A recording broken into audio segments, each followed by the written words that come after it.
Welcome back sa ating channel mga kadiyo.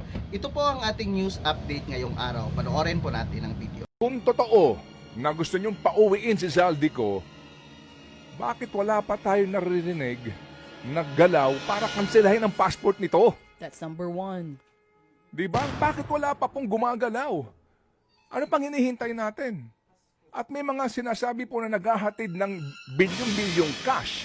Saan? Wala bang paraan para mag-apply ng search warrant sa mga lugar na ito na magkaalaman? May mga vault ba dyan sa loob na yan? Hindi. Kasi due process kasi, ewan ko na lang po sa ibang mga bansa, kapag ganito po pinag-uusapan, opo, agad-agad na pong inaalam doon sa loob ng bahay nila kung saan nila iniimbak ang pera nilang ninanakaw nila. Hindi po ba? Dito po sa atin, hindi.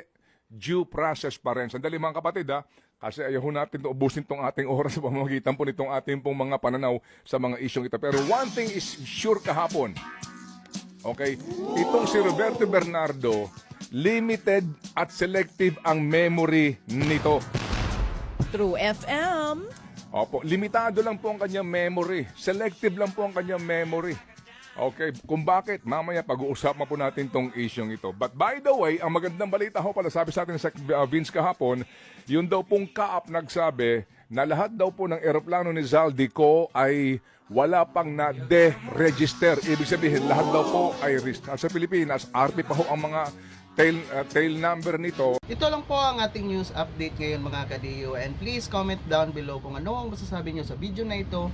And please pag-support naman ang ating Facebook page para magpatuloy pa tayo sa paggawa ng bagong news update. Maraming salamat po at magandang araw.